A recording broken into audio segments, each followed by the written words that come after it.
Olá, começa agora mais um boletim informativo direto da redação do Jornal Diário e Diário TV. Devido às fortes chuvas dos últimos dias, um muro tombou na rua Gago Coutinho, no bairro do Vale do Paraíso. Além da estrutura que tomou toda a pista, um poste cedeu. O SINDPMT, Sindicato dos Servidores Públicos Municipais, denunciou através das redes sociais as condições de parte do prédio da Secretaria Municipal de Saúde no bairro da Tijuca. Essas imagens que você vê são as imagens aí divulgadas pelo SINDPMT, que faz um questionamento.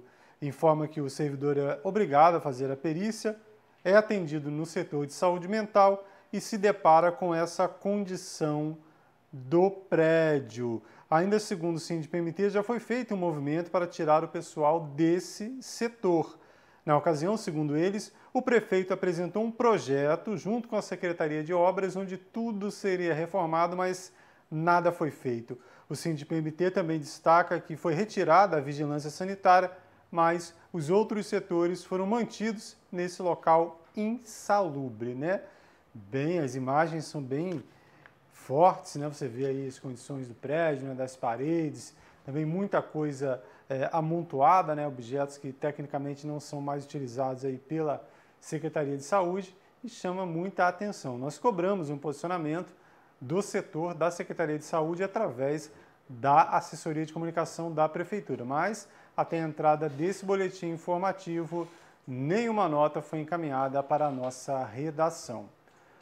Nesta quarta-feira, o Ministério da Saúde divulgou uma informação sobre a dose de reforço contra a Covid-19, indicando que está baixa a procura em todo o país. E aqui em Teresópolis a situação não é diferente, né? Segundo dados da última atualização do painel Covid, do dia 28 de dezembro do ano passado, você vê lá no finalzinho, olha só, apenas 34,2% da população, ou seja, 61.920 pessoas, né, isso do público esperado, compareceram, né, à Secretaria de Saúde ou às unidades de saúde para receber aí a dose de reforço contra a Covid-19. Um número bem diferente daquelas lá do início, né? Você olha lá, recebeu a primeira dose, né, a primeira vacina, 82%, 82,4% aí recebeu a primeira dose. Aí para a segunda já caiu para 70,5%. E agora caiu para 34,2% a dose de reforço da vacina, reforçando, né, a informação que a vacina é fundamental para que a gente não volte a ter problemas aí com essa doença. Falando nisso, a Prefeitura divulgou aí nesta quarta-feira algumas informações sobre a vacinação e a testagem. Primeiro, vacinação. Olha só, o novo calendário de atendimento aqui na cidade. Segunda a sexta-feira, de 8 da manhã até meio-dia, em todas as unidades primárias de saúde, né, UBS e PSF, para o público a partir de 5 anos. Para crianças de 6 meses a 11 anos, atendimento no Centro Materno Infantil, de 8 da manhã até as 5 da tarde, e para os adolescentes, né, o público acima de 12 anos, atendimento no posto da Várzea, das 8 às 17 horas. Aos sábados, atendimento apenas na Fonte Santa, Meudon e Rosário, das 8 da manhã até meio-dia. Tem agora aqui o calendário de testagem, né? O esquema de testagem. Tem sintomas, desconfia, às vezes prefere se isolar para não passar para frente. Testagem, segunda a sexta-feira, das 14 às 16h30, em todas as unidades primárias de saúde, UBS, PSF, lembrando que não tem testagem no posto da Várzea. E no Semusa, no bairro de São Pedro, segunda a sexta-feira, de 8 da manhã até 16h30. Aos sábados, atendimento na Fonte Santa, Meudon e Rosário, de 8 da manhã até meio-dia.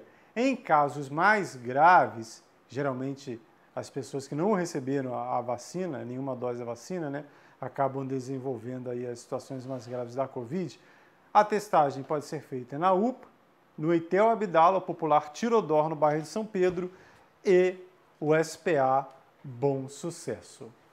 Vamos agora ao Diário Policial, mais uma informação sobre tráfico de drogas e, novamente, em uma das 3, entre aspas, divisões da parte mais alta do bairro de São Pedro. Agora no Rosário, olha só o material apreendido pela Polícia Militar, P2, que é o setor de inteligência, e a Patamo, setor de patrulhamento tático e móvel. Encontrou toda essa quantidade aí de cocaína, 56 pedras de cocaína, embalagem de cocaína e 57 de crack, além de R$ 42 em dinheiro. Esse material foi encontrado com uma jovem de 28 anos em um local conhecido como Túnel, ali na Servidão Daniela, acessada pela rua Francisco da Rocha, no Rosário. Além dessa ocorrência, que foi realizada no final da tarde de terça-feira, no dia anterior, Patamo e P2 estiveram no mesmo local, nesse túnel aí, né, lá na rua Francisco da Rocha, Servidão Daniela, e um bando conseguiu fugir aí, né, percebeu a aproximação da viatura e fugiu e deixou para trás aí cocaína e cannabis sativa, popularmente conhecida como maconha. Lembrando que a participação da população é fundamental no trabalho de investigação e prevenção de crimes. E como você, teresopolitano ou morador de Teresópolis, contribui com a polícia. Polícia Militar, que é a polícia que está no patrulhamento na rua no dia a dia. 190, tradicional 190, está aí, ó. E também o 2742-7755, esse último número também funciona como WhatsApp. Ainda na área policial, o Detran divulgou nesta quarta-feira um alerta sobre sites falsos que estão utilizando aí o nome e a identidade visual do Departamento de Trânsito para tentar atrair pessoas interessadas em leilão. São os sites, aí, os falsos sites de leilão de veículos. Então o Detran alerta e dá essas dicas aí, ó, 3 dicas aí para você não cair nesse golpe aí do falso leilão. Primeiro, verificar no site do departamento, lá do Detran, o edital de leilão que sempre é publicado com uma antecedência mínima de 15 dias. Confirmar se esse leilão está sendo processado na plataforma do leiloeiro. Por exemplo, tem o Zé Leiloeiro. O Detran indica que o Zé Leiloeiro é que vai fazer aí a venda dos veículos apreendidos. Aí você tem que ir lá na página do Zé Leiloeiro, você vê no site do Detran e vai no Zé Leiloeiro, e se tiver lá, tá tudo certo. E por último, visitar o pátio indicado no site e no edital, né? Não adianta eu comprar só pela internet, vai lá visitar se existe o pátio, se você mora longe, pede para alguém que mora perto dar uma olhada se tem realmente esse leilão. Qualquer dúvida, se ainda tem dúvida, não conseguiu verificar, entre em contato com o Detran, está aí o e-mail do Detran, comissão.leilão@detran.rj.gov.br. Lá na página do Detran foi divulgada essa imagem. Esse site, segundo o Detran, é um desses sites aí falsos, né? Olha só, você vê a marca Detran, tem o nome Detran quando você pesquisa, está Pátio Detran, mas é um site falso, ou seja, não existe nenhum aí veículo sendo leiloado. Se você colocar seu dinheirinho aí, seu suado dinheirinho nessa página, vai perder. O governador Cláudio Castro, empossado aí para o seu segundo mandato, né, o primeiro de forma efetiva, ele era vice do Witzel, pegou meio mandato, agora assumiu um mandato de 4 anos. Ele iniciou os trabalhos e realizou 2 reuniões, a primeira com as forças de segurança do estado do Rio de Janeiro, né? Está aí o encontro do governador do estado aí com as forças de segurança, né? Por exemplo, aí, o secretário da Casa Civil, o secretário de Polícia Militar, né, o coronel Luiz Henrique Marinho Pires, o da Polícia Civil, Fernando Albuquerque, o de Administração Penitenciária, né, a de Administração Penitenciária, que é a Maria Rosa Nebel, e o Procurador-Geral do Estado. Aí, diversos assuntos da área de segurança foram debatidos. Entre eles, o projeto de uma nova unidade prisional de segurança máxima e o reforço, aí, né, as estratégias para combater o comércio ilegal de metais. O que é o comércio ilegal de metal? Um problema grave em todo o estado do Rio e inclusive aqui em Teresópolis. Mostramos aqui que tem gente retirando tampa de bueiro para vender aí para reciclagem. Inclusive o dono de uma empresa de reciclagem lá no Fischer foi preso pela Polícia Civil porque tinha aí no seu estabelecimento diversos bueiros aí da cidade de Teresópolis cortados, além de fio, portão e tudo mais que possa ser revendido. Então o Estado discute essa questão, né, estratégias para diminuir essa situação aí em todo o estado do Rio. Na segunda reunião, o governador Cláudio Castro conversou com o pessoal da Secretaria de Educação, né, os representantes da educação, né, os secretários de Educação, que é a Patrícia Reis, e o de Ciência e Tecnologia, Dr. Serginho, além de presidentes e de fundações que têm vinculação com essas pastas. Cláudio Castro reforça que a educação será uma das prioridades deste governo e solicitou a esses representantes, aí, no prazo de 30 dias, um cronograma de planos e ações para os próximos 4 anos. A reposição de professores e a adequação do piso salarial estiveram entre os temas, assim como a reforma de escolas e projetos que incentivem a presença dos alunos e a melhoria do ensino. Também foi falado, né, a questão dessa perda de qualidade que tivemos por conta da pandemia, né, os prejuízos causados por conta da pandemia, tudo isso debatido nessa reunião lá no governo do estado, no Rio de Janeiro. Nesta quarta-feira, o colega Luiz Bandeira conversou com o chefe da Guarda Civil Municipal, Gil Wellington, sobre mudanças nas leis de trânsito. Muita coisa já estava sendo discutida desde o ano passado e foi dado um prazo aí para essas alterações, para que o motorista, a população de modo geral aí, se adaptasse a essas leis, e a partir de agora a Guarda Civil Municipal começa a cobrar de maneira mais rígida. Veja quais são as principais mudanças aí no Código de Trânsito brasileiro.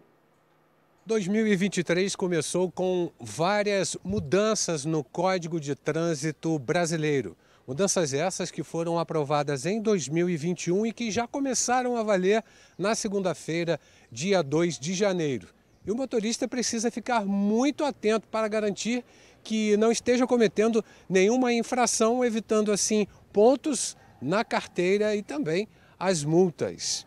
Nós convidamos o comandante da Guarda Civil Municipal, Gil Wellington, para falar sobre as principais infrações cometidas pelo teresopolitano nas ruas da cidade e sobre essas novas mudanças. Gil, muito obrigado aqui por aceitar o nosso convite e para esclarecer aos motoristas de Teresópolis, né, essas novas regras que começam a valer a partir de agora. Você estava apontando algumas aqui que são as infrações mais cometidas na cidade, não é isso? Isso. A gente selecionou algumas, né, a mudança, a resolução do CONTRAN 985 aí entrou em vigor agora, como você falou, 2023, né, e já entrou para o país todo, claro.